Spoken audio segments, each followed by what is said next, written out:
నిజంగా రైతులంటే రాజులు అంటాం. రాజులు లెక్కనే బతకాలని కోరుకుంటారు. రైతు మంచిగుంటేనే కదా అందరు మంచిగుండేది. కానీ ఇప్పుడు మన కాడ ఎట్లున్నదోలా ఈ ఏడాది సంధి అందరికంటే ఎక్కువ గోసపడ్డది రైతులే. మోసపోయింది మన రైతులే. రైతు బంధు పైసలు లేవు, రుణాలు మాఫీ కాలే, బోనస్ సంగతి దేవుడెరుగు. అసలు మద్దతు ధర లేదు, పండించిన పంటను కొనేటోడు లేడు. లాస్ట్ కత్తే రైతులను అమాయకులను చేసి గోసపుచ్చుకుంటారు. నేను రైతు బిడ్డనే, మా ఊర్లో కూడా గిట్లనే తండ్లాడుతురు. మా కాన్నే కాదు అంతటా గిదే తండ్లాట, గిదే తిప్పల. చూడురు మీరే. మన వరంగల్ ఎనుమముల మార్కెట్ ఎర్ర బంగారంతో నిండిపోయింది. ఏడ చూడు బస్తాలకు బత్తాలు మిరపకాయలు కానొస్తున్నాయి. ఆటోలల్లా, ట్రాక్టర్లల్లా, ట్రాలీలల్లా పట్టుకత్తనే ఉన్నారు. మార్కెట్ కూడా సరిపోతలేదు. కానీ ఏం ఫాయిదా, గింతగానం మిరపకాయ వచ్చినా కొనేటోళ్ళేరు. పంట ఎక్కువ వచ్చిందని సంబరపడే వరకల్లానే బోకర్గాళ్ళు రైతులను మత్పరిస్తాన్లు. వాళ్ళు ఎప్పిందే ధర, జోకిందే మిరప గట్లయితుంది. మద్దతు ధర పక్కకు పెట్టు, పెట్టుబడి మందం కూడా అత్తనాతలేవట రైతులకు. పోయినేడుదాకా కొత్త కొత్త రికార్డులు కొట్టిన మిరపకాయ ఇప్పుడు అడ్డికి పావుషేరుకు అడుగుతురట. రైతుల కండ్లల్లా కారం కొట్టినట్టే ఎత్తాన్లు. గింత కష్టపడి మార్కెట్కు పట్టుకత్తే గోస ఉచ్చుకుంటురని మంట మీద ఉన్నారు. ఏమైంది బాపు, ఏమో బెంగటిల్లినట్టున్నావు? నిన్న సాయంత్రం వచ్చిన 27 బస్తాల మిర్చి పట్టుకొచ్చిందన్న.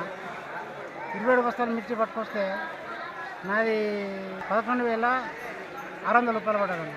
శుక్రవారం రోజు 14,100 పలికిందన్న రేటు. 14,100 రేటు పలికితే ఈ 2 రోజులనే 500 రూపాయలు తీసేసింది. వ్యాపారులు ఏం చేస్తారంటే ఒకటే కూటుకు ఇంత రేట్ అని పెడతారు. ఇక అయితే అంతా వాళ్ళు ఇష్టం వచ్చినట్టు తెప్పిపోతారు. మిర్చి పెట్టేసి 10 ఎకరాలు పెట్టాను. నాకు దిగుబడి వచ్చేసి 10 నుండి 15,000 క్వింటాల మధ్య వస్తుంది. లేబర్ ఛార్జీలు, పెట్టుబడి ఇవన్నీ చూసుకుంటే ఏం వస్తలేదు. దయచేసి 20,000 ధర పలకాలి, అట్లయితేనే మాకు గిట్టుబాటు ధర వస్తుంది. ఆగానట ఇది ఇప్పుడు మిర్చి రైతుల గోస. పంట అమ్ముకొని అప్పులు గిప్పులు కట్టుకొని ఏమన్నా మిగులితే ఇంటికి పట్టుకపోదామంటే అసలు కొనేదిక్కే లేకుండా అవుతుంది. పలకరిచ్చేటోళ్ళే కానొస్తలేరు. పోయినసారి 25,000 దాకా పలికిన మిరపకాయ ఇప్పుడు 11,000కు అడుగుతురట. కొంటే కొంటాం, లేకుంటే మీ ఇష్టం అని రుబాబు చేస్తానులట. ఇక వీళ్ళు చెప్పే రేటుకు కూలీలు, ట్రాలీల ఛార్జీల మందం కూడా వెళ్తలేవట. ఇదివరకు ఇట్లా లేకుండే మిర్చి బత్తలతో మార్కెట్కు పట్టుకొచ్చిన రైతు పంటనంత అమ్ముకొని గల్లా ఎగరేసి ఇంటికి పోయేది. ఇప్పుడు ఇంటికి కూడా పోకుండా మార్కెట్లను నిద్రదిత్తాండ్లు. మిర్చి రైతులే కాదు, అటు పసుపు రైతుల కోస కూడా గీదే. మద్దతు ధర ఇత్తలేరట.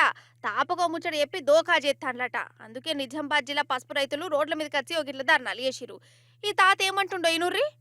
మోడీ గారు, అరవింద్ గారు 15,000 మద్దతు ధర ప్రకటిస్తామని చెప్పి రైతులకు ఇది దళాగారి మోసం చేసి మనను ఇబ్బంది చేస్తారు. మొన్న పోయిన సోమవారం నాడు 13,100 అయింది. ఇవాళ 20 మంది ఖరీదారులు వాళ్ళు మధ్య దళారీలు రైతులను మోసం చేసేందుకు కలెక్టర్ గారు 10,000 ఉంటామని ప్రకటించారు. ఇవాళ కొనక రేపు ప్రైవేట్ బీట్ పెట్టి 8,000, 7,500, 9,000 ఉంటామని వాళ్ళు ఉద్దేశపూర్వకంగా రైతుల మాలు కొనక ఇవాళ ఖరీదు రాయక కుప్పలు అసలేరు. పేరుకే పసుపు ప్రకటించారు, రైతులకు చైర్మన్ ప్రకటించారు. రైతులకు ఉపయోగపడే పని ఒక్కటి కూడా లేదు. కష్టపడి పంట పండించుకొని నిజామాబాద్ గంజులకు వస్తే మమ్ముల రైతు దగ్గరకు ఒక కుప్ప కాడికన్నా ఒకళ్ళు వచ్చింది లేదు, పసుపుని రేటు వేసింది లేదు. ముందేమో బోర్డు పెట్టినప్పుడేమో నగినము, ఇప్పుడు గంజులకు వచ్చి ఏడుస్తున్నాం. దానికి పెట్టుబడి కూడా రిండుతలేదు. పసుపు వండించి ఏం లాభము, అప్పులు తెచ్చుకుంటా పెట్టి మిషనరీలకు మందులకు అన్నంత రేటు పెట్టి మందులు తెచ్చి పోస్తున్నాము. ఆ పంట వండించి 10 నెలలు కష్టపడ్డాము. ఇవాళ ఏడ్చి రోడ్డు మీద కుక్కలు మై కూర్చున్నాం సార్ మేము. ఇన్నరా ప్రజాపాలనలా రైతులకు గిదేం గోస సార్లు. రాజు లెక్కున్న రైతును ఆగం పట్టించి కండ్లలా కారం కొట్టుడేనా సారు మార్పంటే. జర చూడు రిజార్లు వాళ్ళ దిక్కు.